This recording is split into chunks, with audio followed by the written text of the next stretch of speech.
Speaking of the dragons that we gotta kill, here's the Shatterer. Ladies and gentlemen, meet the Shatterer. One of the more annoying dragons in this game. And we're just gonna do a whole bunch of AoE damage down here and try to get him to take as much as possible. Well, since we got a little patch of things I can harvest in front of me, why don't I grab those? Get myself some extra crafting materials while I'm at it. Maybe I can take up the chef profession in this game and I can make some french fries out of these. French fried potatoes. Sling blade, anybody? Yes? No? Maybe so? Okay. Ooh, is there a boss? Oh, nice. Champ. It's a champ. Alright. Give it a little bit of fire. Why did you... Okay. Looking for the frostbow to drop. I dodged instead. Give it a little bit of ice. Alright. I can focus on the Thrasher.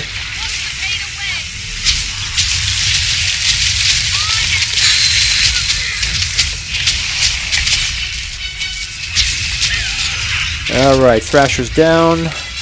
One more to go. I wish the meteor shower wasn't so slow casting. Alright. Believe it or not, I actually forgot to start up XSplit before launching Guild Wars 2. And as you may have guessed by the background behind me and what I just said, I'm playing Guild Wars 2 and I'm going to be doing my dailies.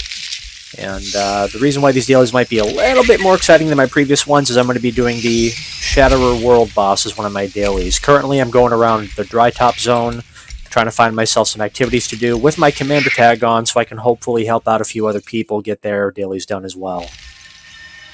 Let's see, Favor of the Zephyrite. You see, I'm seeing the... I don't exactly know what the Favor of the Zephyrite's event is the problem. I'm sure some of you watching me out there screaming, oh, come on, it's right over there. You know exactly where this is. I do not know where this is. Actually, is it through here? Kind of looking at the skill point right now. Alright, you know what? I'm going to take a quick break. I want to take a quick break from that so I can get this hero point that I never bothered getting.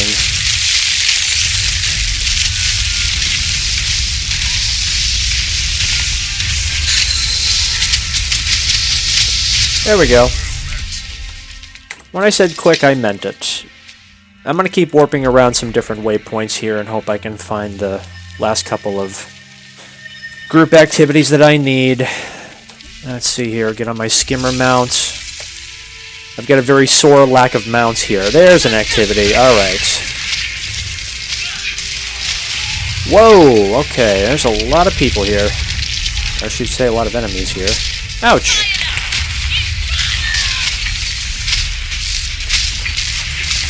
Alright. Did he just get healed? It sure looks like he did. Come on. Back up, back up, back up. Where are you going?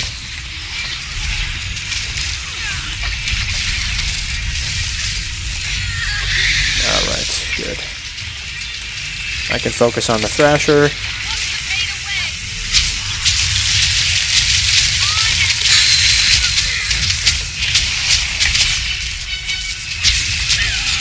Alright, Thrasher's down.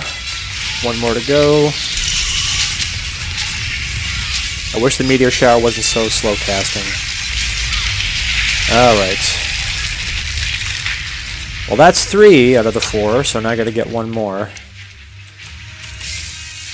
We've got an hour cooldown. Well, actually, it might be a little bit less now. We had approximately an hour cooldown time until Shatterer appeared. The thing is, with the Shatterer, the other world bosses, you have to... well, most other world bosses, you gotta queue up ahead of time, kind of reserve yourself a slot in a good instance. Guild Wars 2 allows for, I think it's about 100 players per instance. And that's great, except there are plenty of players online, and if you miss out on the good instance with, you know, 100 people in it, you're going to get an instance that has 20 people in it, and you're not going to be able to complete that challenge. Speaking of missing instances, hopefully I can complete this before the timer runs out. Come on. I gotta give this guy something.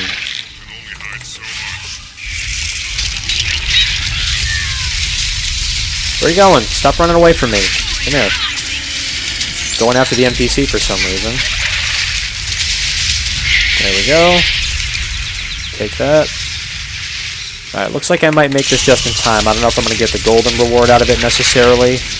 And he's invulnerable, isn't that nice?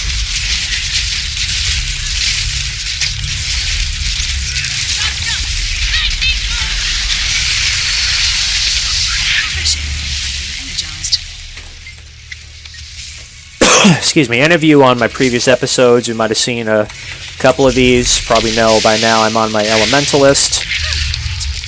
It's a Guild Wars 2 fancy name for mage. Whoops, almost about to run out of time. Didn't get enough. I think I'll get a bronze. Oh wow, I got a gold for this somehow. I don't know how that works, but okay.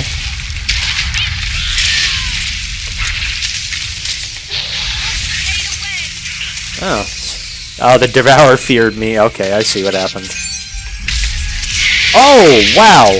Okay. Look out.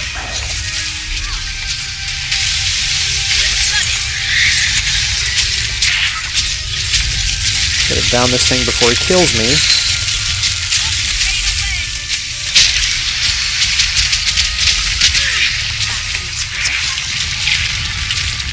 Yeah, now time to kill the Devourer.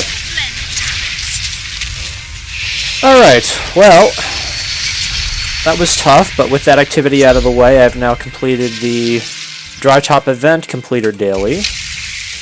And I think my video window kind of obscures it up here, but I have Ascalon Lumberer and Shatterer and or Desolation Bounty Hunter to complete. I'm not going to do the Bounty Hunter. Ascalon Lumberer is extremely easy. I should be able to complete that in just a couple of minutes. Let me just deposit some of these materials in my bank here so I can free up a little bit of inventory space. And we'll worry about deconstructing those things later. Let's go to Ascalon. Ascalon, Lumberer. We'll go to Loreclaw Waypoint. That's usually a decent source of sapling trees I can cut down.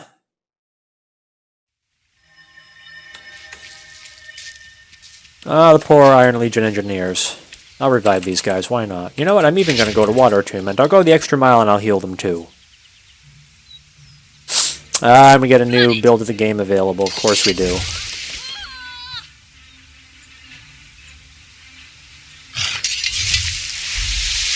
There you go, all healed up.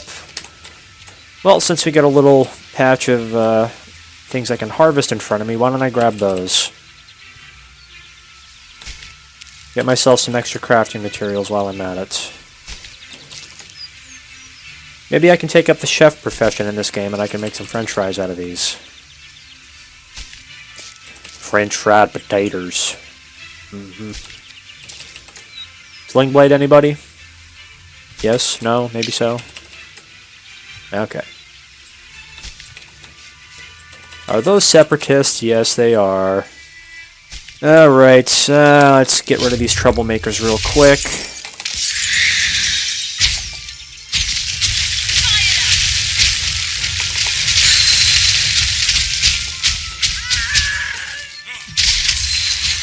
Wow, I'm surprised that little ice bow skill, the Froststorm, didn't kill him right away. I don't do water. Just go do it. You think you don't like getting your tail wet? Wait until I'm done with you. I have no idea where that voice is coming from. Alright. Another separatist. I don't know why these char die so easily, but they do. Here, we'll just nuke them. How about that?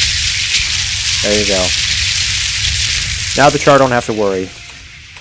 Now let's get rid of these cliff bats. Alright, that was easy. And I think I'm going to use up the last of my mining pick here. Yep. Let's equip that. Alright. And what else we got here? Ouch.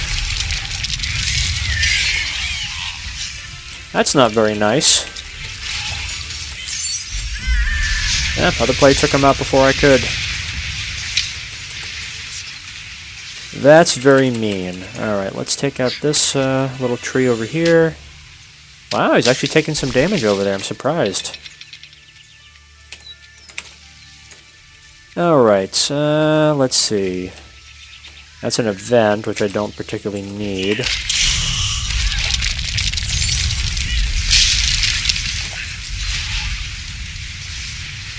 I'll destroy those buildings, because why not? Silver medal for doing the majority of the damage.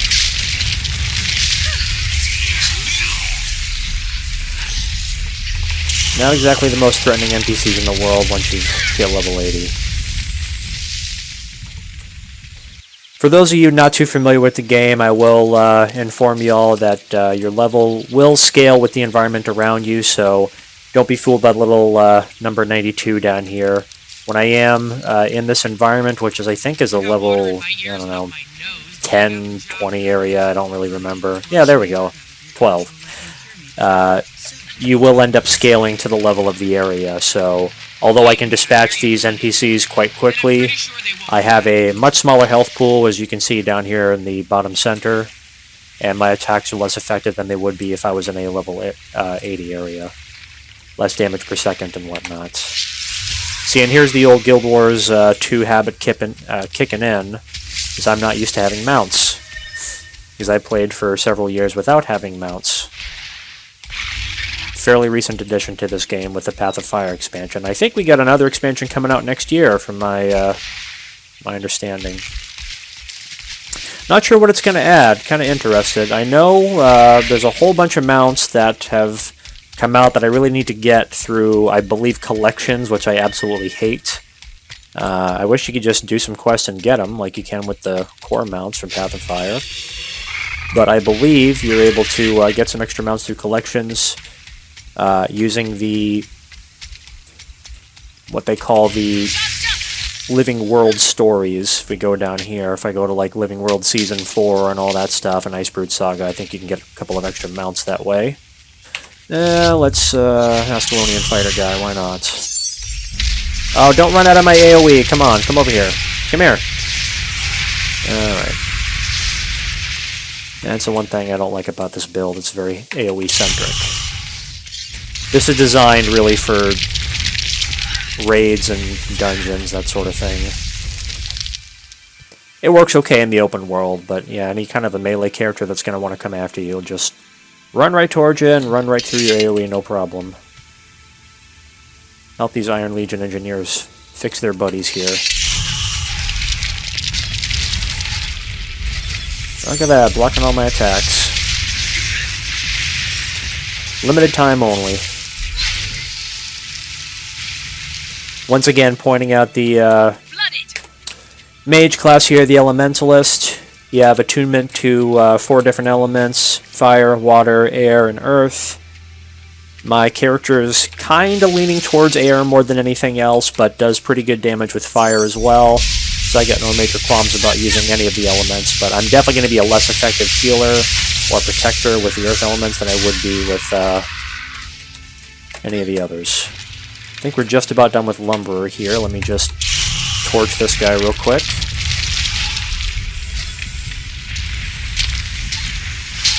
Alright.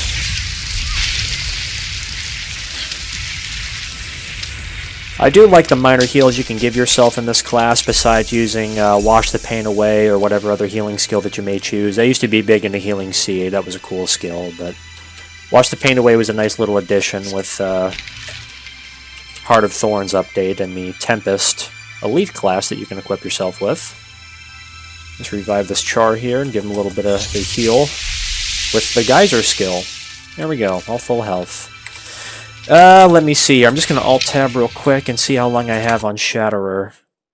What do we have? We have... Ooh, 22 minutes. That's perfect timing. Just in time for me to go ahead and move myself over to the next zone.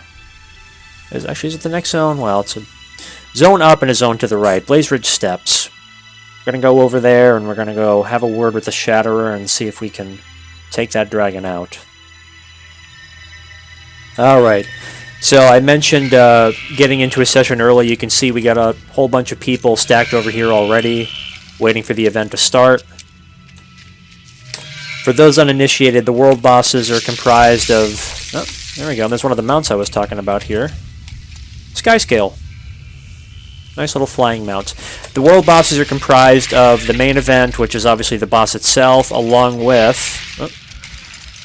Wow, I didn't realize there were a whole bunch of enemies over here. Alright. Well, we'll take those guys out right now. The boss events are comprised of both the main boss itself as well as what they refer to in this game as pre's or pre-events, basically tasks that you have to complete before the boss will actually show up. If you don't complete the tasks, the boss won't even spawn, most of the time anyway. There are exceptions to that, like if you were to do Takatl the Sunless, I think some of the pre's are optional. But you want to get those done. Plenty of people, including myself, I'm totally guilty. Totally guilty will stand around and not do any of the pre-events and just wait for the boss to spawn. I don't know if I'm going to go into the pre-events myself, but I'll try to keep myself busy until the boss spawns, because otherwise this is going to be very, very boring, because I'm just going to end up standing around for 20-30 minutes, which is not an entertaining video. Right now we'll just take Broken Tooth Maw back. Be a nice little waypoint for everybody to spawn in if they so choose. Alright, there we go. Gone. I can't believe I haven't explored over here yet. You know what, maybe I'll do that. Let me get on one of my mounts here. We'll just go. We'll go out here and we'll go explore some stuff. If I can.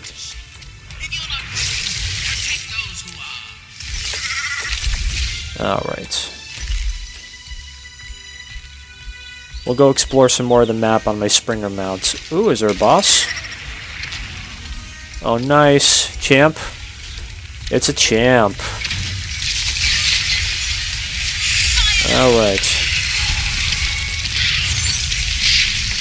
Give it a little bit of fire. Why did you... Okay. Looking for the Frostbow to drop. I dodged instead. Give it a little bit of ice. Alright.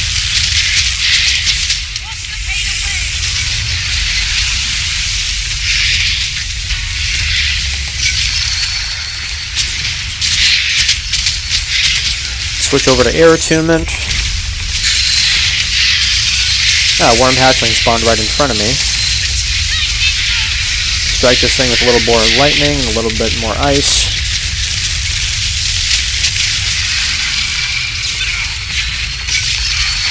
Alright. Alright. And it's gone. And so is the worm that was crippling me. Alright, let's get on the mountain, we'll keep going. We're just going to ignore these worm hatchlings, not interested in wasting my time with them.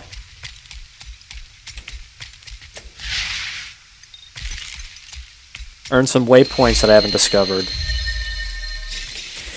If you were to go through all the different characters that I have here, without a shadow of a doubt, it's definitely my warrior that has the most of the core map explored. That was definitely my main character, and then everything after that was just kind of an afterthought to run dungeons with, or make as a utility character like my Mesmer, just for the purpose of stuff like teleporting people.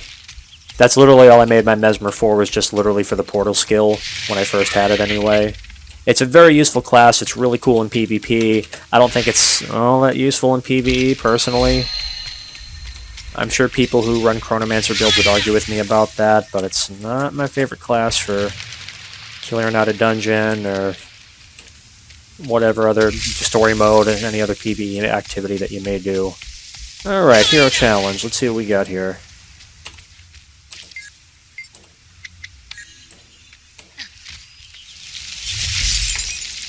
Aha.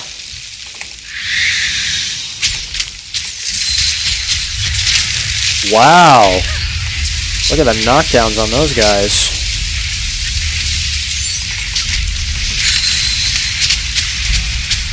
Alright. Well, got that hero point done with. Shows you what I haven't done on this class. I'm slowly but surely creeping over to the next elite specialization, which is the Weaver. You start off as a base elementalist. If you have the Heart of Thorns expansion pack, you can grind your way to an elite specialization called the Tempest, which is what I'm spec'd as right now. You get some extra damage abilities, you get some extra healing skills and elite skills, that sort of thing. Let's see how close we are to Shatterer. I didn't change... Okay, no, I didn't.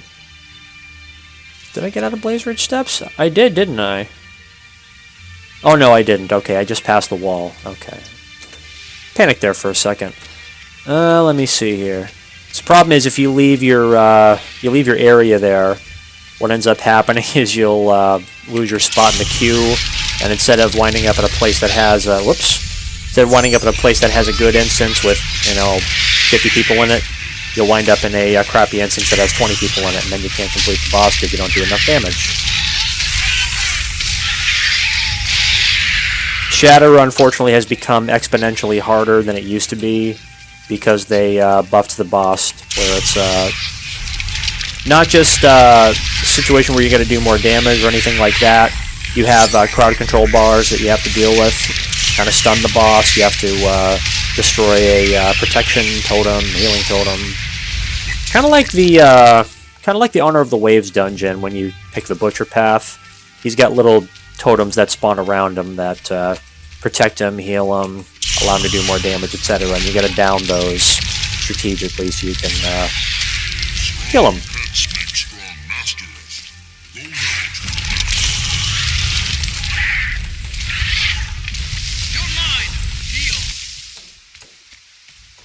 Right now, as you can tell, I'm just screwing around trying to waste some time until we get to the boss.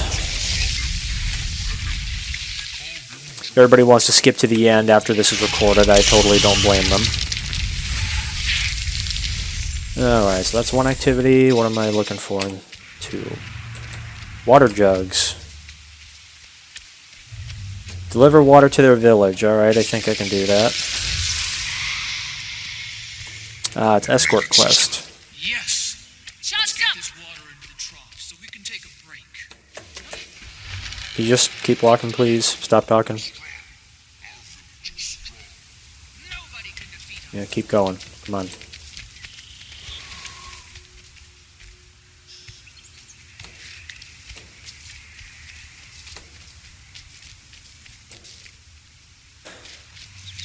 Are we done here?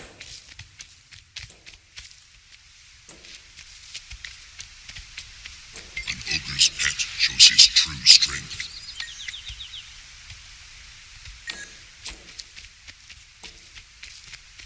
I'm trying to remember if this is the area that gets attacked. I feel like we have another world event come up in here where the cave gets attacked. I may be wrong about that though. I really can't remember. Love that music. Jeremy Soule, everybody. I've talked about him over the last 2-3 broadcasts I've done here for Guild Wars, and I think for Elder Scrolls, because he was the man behind the original Guild Wars soundtrack, the core Guild Wars 2 game soundtrack, Elder Scrolls Oblivion soundtrack, and I think he did Skyrim. I'm pretty sure. That's a guy who's got his name all over the MMO community, but unfortunately, his excellent musical talents have been brought elsewhere. Yes, look at his pets.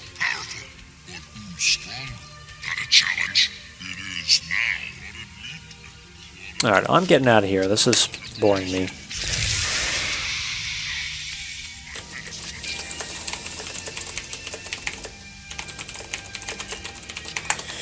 That's a tip for all of you in the chat down there. You can check out Guild Wars Temple Timer on Google, also known as the Dragon Timer, to see when the world bosses will spawn.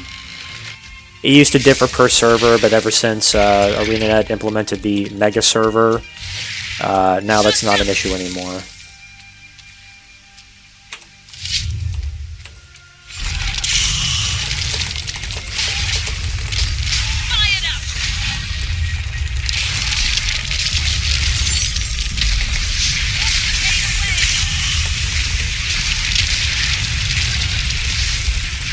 Alright, let's get the chieftain here as crackling lodestones.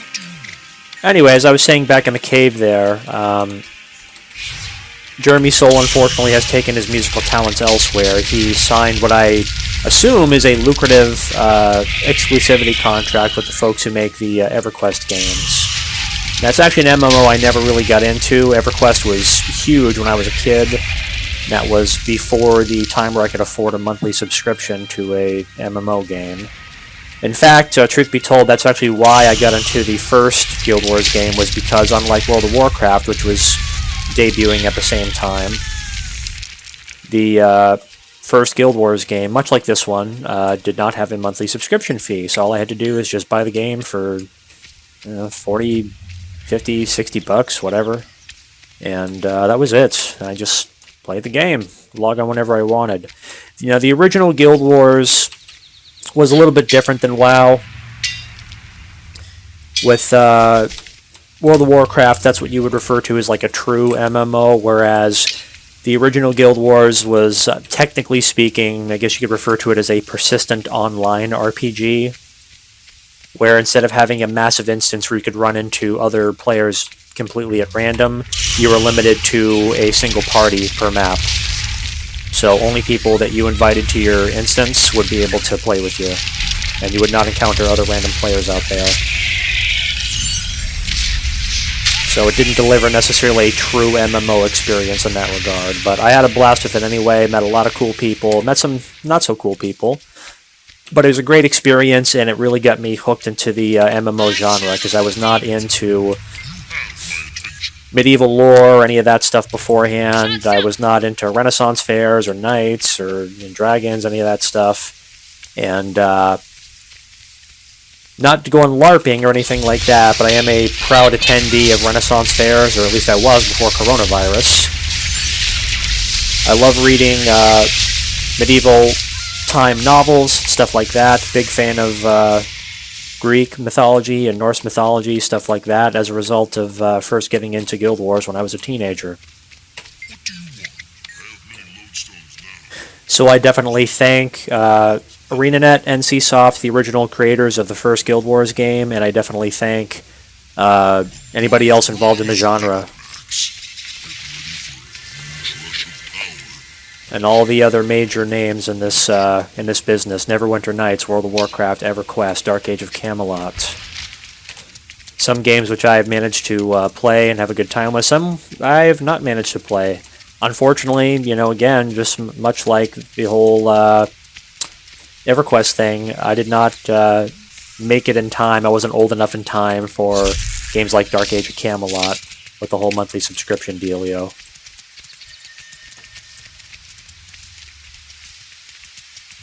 Alright, well, since we're kind of running low-ish on time before Shatterer resets, I'm just going to run back over to that area and go be a good commander and put on my little commander tag so everybody knows where to go.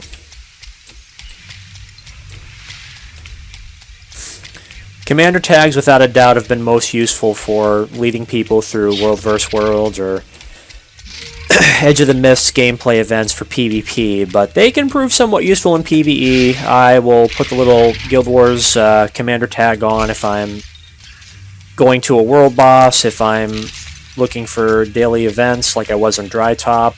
I'll make use of the tag to alert people to my area and where they can go to get some stuff done. Alert people to the next objective, if you will. I can see on the map down here in the bottom right somebody's done the same thing with their mentor tag.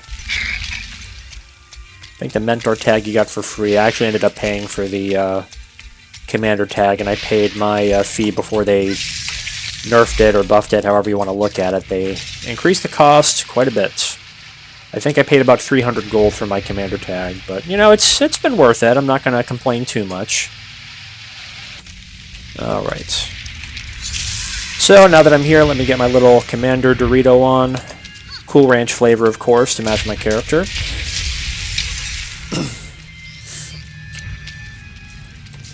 Anyway, so what we're doing here is waiting for the boss to respawn. You know, people are mentioning in chat here. There we go. People in chat were mentioning reset, and I was mentioning reset versus respawn. The thing is, yeah, the boss is available within X amount of minutes, but you have to complete those pre-events first, otherwise the boss isn't going to show up.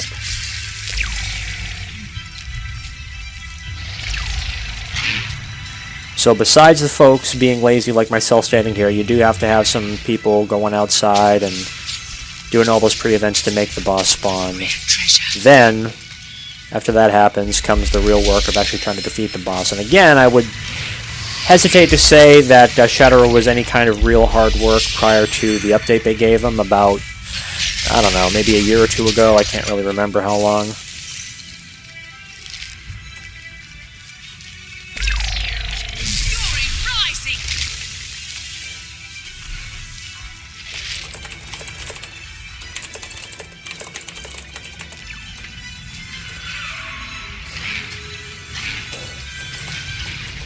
Let's sell to this guy's merchant.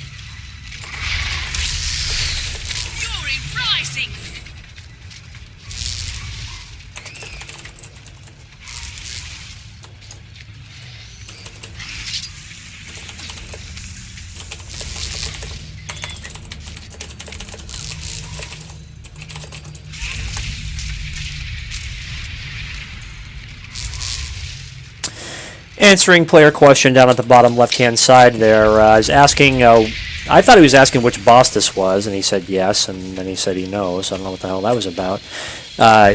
He eventually asked which is more beneficial for you to do. It kind of depends on what you're going for. If you can get a good group to take down Shatterer really fast, it's probably more efficient to do Shatterer if you had to have a choice. To coddle takes a lot of coordination, and to coddle, I would not even show up 20 minutes before reset. I would show up 40 minutes before reset to ensure that you get a good instance. Well, nice enough to put some banners down.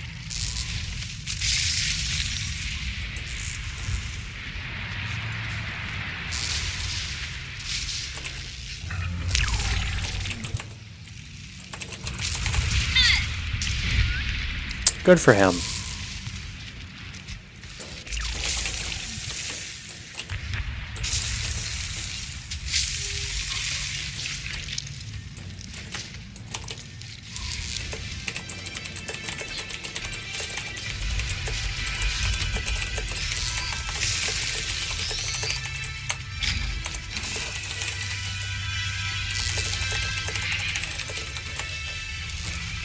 Alright, and you can actually see at the bottom here, a couple people at least are on the same page as me. I think I mentioned earlier when I was out in the woods there, just messing around. The Shatterer spawns some crystals around him for crowd control. You're not going to damage him without getting those things down, so you've got to get those crystals. Otherwise, we're not going to kill the dragon, and that's a colossal waste of 20 minutes, 30 minutes, whatever of your time if you don't get the crystals down. So, get the crystals down, please.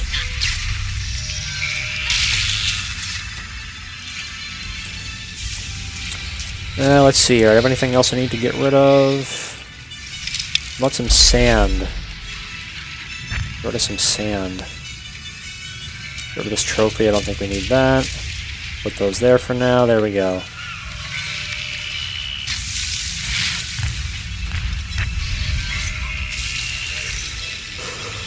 Oh, excuse me. Man, am I tired. I need some go juice. Drink some Mountain Dew. Diet Mountain Dew. Gotta watch my girlish figure after all. Anyway, basics for Shatterer here. Mentioned in the chat to that gentleman, you've got the cannon here, which is important. You're gonna nuke the guys, nuke the dragon, and then you can use the medkit volley to nuke the people that are normally stacked over on this hill to my left, way far out there. Something you did not need to used to do, but you do now. And you'll get an opportunity to drop some bombs onto Coddle. That's what the launch pads are for. I normally, with my characters, find myself to be most effective on the ground. I do a decent amount of damage. I'm not going to say I have the greatest builds in the world, but my Elementalist in particular, my Tempest, whatever you want to call her, my mage, I have her set up with the highest damage armor I can get, Power, Precision, Ferocity, Power being the pure numbers that you do, and then Precision, Ferocity being for critical hits. All of my runes are Power, Precision, Ferocity. All of my trinkets, accessories, whatever you want to call them, all of those are Power, Precision, Ferocity. My weapons are Power, Precision, Ferocity. And I'll have something like a sigil on there to add critical damage and base damage. So, needless to say, I'm spec'd for as much damage as I can possibly give, so I think I'm going to be most useful on the ground with the big mob.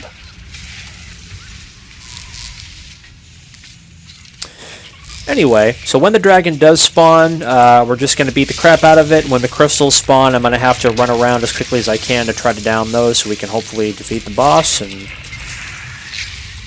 beat him deader than 4 o'clock, and we'll collect the daily rewards, and that'll be it for now. Once these dailies are over, I'm going to log off of Guild Wars, probably find another game to play. I haven't played a shooter in a while, so I may boot up something else other than an MMO. Definitely looking to see if I can squeeze some Elder Scrolls in tonight. Hopefully I can get a little bit of Elder Scrolls Online going. Shake things up a little bit. I've not been streaming as much as I would have liked over the last week or so, so I'm hoping to pick up the pace a little bit. But this is a busy week, and I may get a little bit busier going forward. I had the COO of my company ask me to contribute to some teaching of my fellow coworkers, some recertification courses, which I may undertake that task if it gets me a little bit of overtime money or a little bit of a bonus. That's something I might be interested in doing. So that will unfortunately rip me away from the computer a little bit more than I would normally like. But, you know, it helps me to advance my career, move up a little bit, and get some experience if I ever decide to go anyplace else.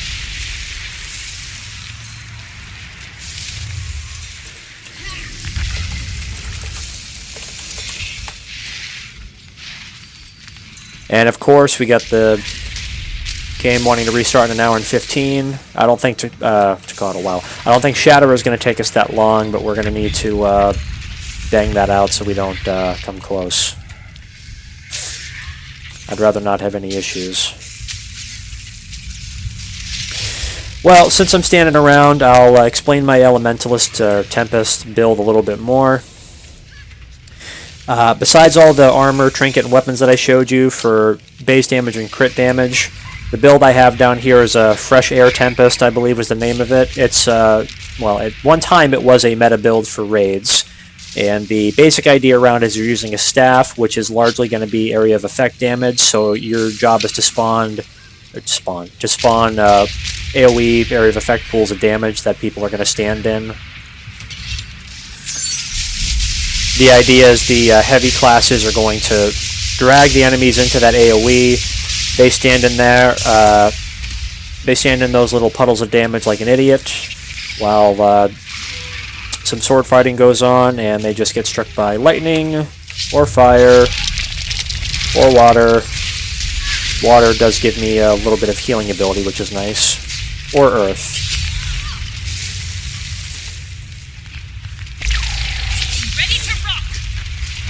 Ready to rock, haha. Anyway, and as a result of that, you can do some pretty good damage in PvE scenarios. I would never say that an AoE, Elementalist, Tempest, Weaver, whatever, is going to be useful in PvP, because players are going to immediately try to get out of that AoE. So unless you have a lot of ability to stun them, or knock them down, root them, whatever, they're going to get out of the AoE. So this is not the build that I would use for PvP purposes. What I would probably do is go back to one of my old dagger builds, like I have up here. Once again, power, precision, ferocity. And I'd probably switch my elite skill up. Rebound is a very good skill in PvP and PvE. In case you can't read it there, basically the idea is it's a lot like the Reversal of Fortune skills that Monk used to have, Reversal of Fortune skill that monks used to have in the first Guild Wars, in that if you're about to die and you take what would normally be fatal damage, it's going to heal you for a good amount instead. But I've used Tornado, which can be kind of helpful. Fiery Greatsword used to be super duper overpowered. I don't really see people use that much anymore. Glyph of Elementals is what I used in PvP. Basically, I would switch to Lightning, which does the most base and crit damage, and then spawn an Air Elemental to attack with me. And that worked reasonably well in World vs. World. I have never brought my Elementalist into any kind of arena PvP. I may do that someday, but I've got a lot on my plate. I got a lot of games that I play for streaming purposes, and, you know, I've kind of got video game ADD myself. I always like to try new things. Constantly switching up games, and I already have 9, 10, whatever level 80s in this game, so I've got a lot to do.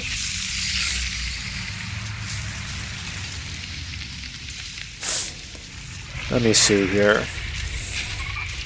I think we should be nearing that time where Shatterer's reset should be coming up. Problem is, again, these dailies have to get done first. While we're waiting around, I'll also go through my little storyline here real quick. So I'll try not to reveal any spoilers here. So quite a lot of story stuff to do, obviously.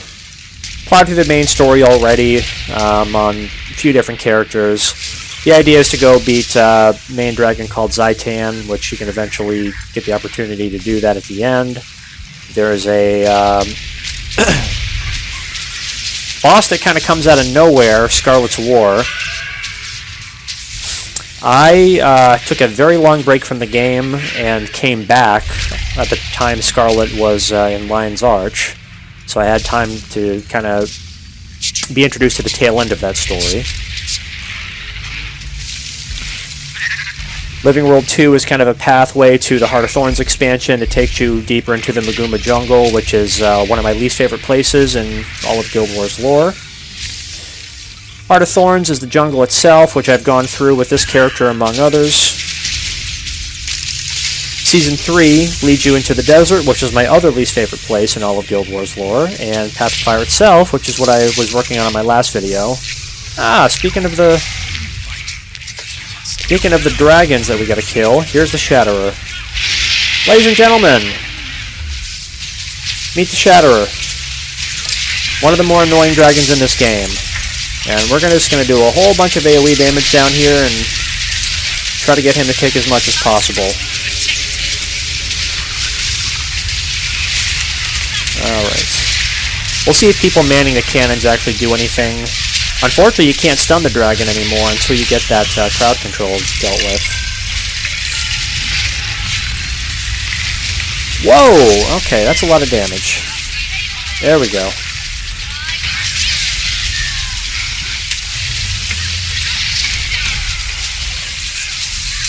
Alright.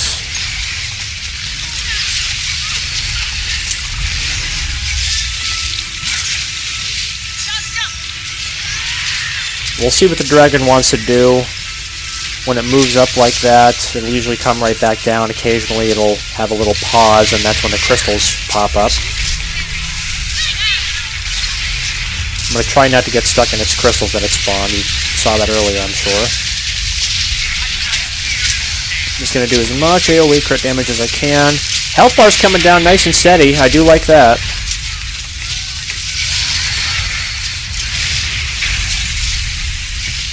Good steady amount of damage being done to this guy. And that's, again, the benefit of getting yourself in a good instance. Coming in early, getting there ahead of time, making sure you get yourself a good instance means you're going to get some competent players most of the time. That's a lot of damage. There we go. Almost got him down to halfway already. That's pretty good.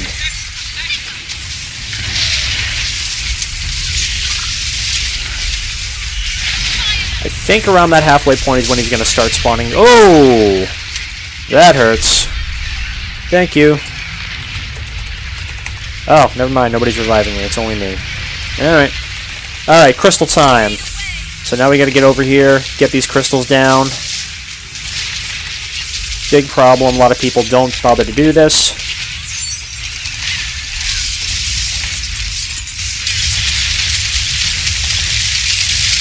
You gotta do the crowd control for these, otherwise nothing happens. And I don't really have any crowd control skills other than my deep freeze. Alright. I think we got all of them, so I'm gonna head back to the dragon now. Trying not to land in that AoE pool. Wow, that was painful. Okay. I'll do what the other people didn't do, and I'll see if I can heal some folks. Okay, that's the target we want.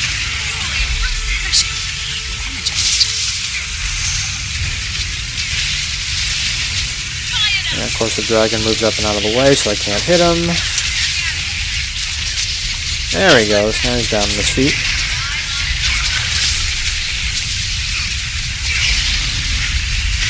Do some damage. Oops, that's the wrong attunement. There we go. Whoa! You can see that just by having those crystals up for that brief amount of time, his health bar already regained some traction there. So now we're basically redoing the work that we already did to damage him. I gotta get out of that AoE before I get hit myself.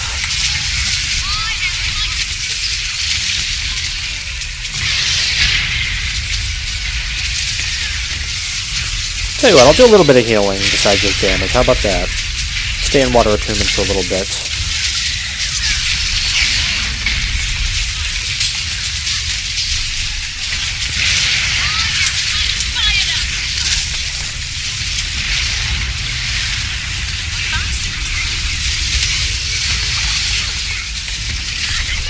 There we go.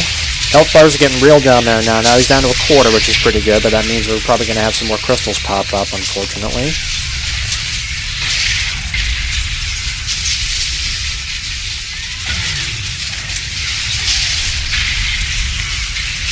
I'd love to go get my party member over there, but he's right in the middle of the dragon. If I can grab him, I will. Oh, I'm in the crystals. Okay, come on. Gotta back out. See what happens when you try to go help people? You try to be a nice teammate. Nice! We killed him. That is amazing.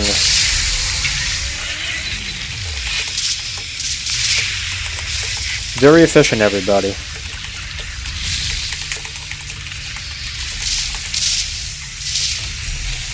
That went really, really well. I think the last time I did Shatterer was also on camera when I recorded a Guild Wars video many, many months ago. And that, even though we had all the people, that did not go well because nobody was taking out the crystals. That was really, really good, man. Added in that little trophy just like Tocatl has. And you get a little bit of loot out of it. It's normally not anything all that great. Look at this. So pretty. Kind of what I was telling that player earlier. It's nothing all that great. You get some legendary crafting materials, which I already have too many of. Let's see here. Just a bunch of stuff that I'm probably going to end up deconstructing for more crafting mats. Let's disband that squad party of mine, whatever you want to call it. Don't have any use for the commander tag at the moment. And we'll just deconstruct the items that we have right here. Some ectoplasm, which is good. Some silk. Whoops. A little bit of luck. Alright, so I think we're about done. Let me just warp back over to Divinity's Reach real quick. We're going to go to the Royal Terrace since I have the Terrace Pass. I think tonight might be a night where I can purchase some cosmetics too. We got a few things both in this and Elder Scrolls that I might want to buy in the respective stores. In Guild Wars you get the Gem Store, and in Elder Scrolls you have the Crown Store. Let's see what we got here. Lots of writs of experience, not enough to get a Tome of Knowledge yet. Let's get rid of that crap that I have here. I didn't realize I had all these sharpening skulls. I thought they were all in one stack. Okay.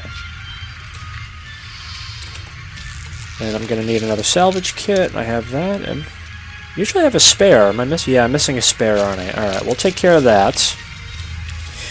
And according to the clock down here in the bottom right, it's 3:12 p.m. right now. We have another World Event Reset, or Dailies Event Reset, over at 8 p.m. Eastern Standard Time. That's going to be in a little less than 5 hours. So I might see if I can squeeze in another video at that time. If not, I'll save that for later. But we're working our way very closely to the Ascended Chest. At the very end of the 30 days that you were last online doing your dailies, you get an Ascended Chest where you can get yourself some nice crafting materials or some other rewards out of there that are better than your average chest. So we're working our way towards that very slowly. I think I got 2 more days to go, so we'll clear that out later. We're going to end the video here, I think, move on to another game, either ESO or maybe some kind of shooter or something else. Maybe I'll pick something out of left field, who knows. But I'm pretty predictable. I think you guys will be able to take a couple of guesses at which game I'll pick. So we'll leave it there, and I appreciate you all watching. Hope you enjoyed my boss fight with Shatterer. Until next time, I'm Unreal. You just watched Stream with an Average Gamer. You guys take care.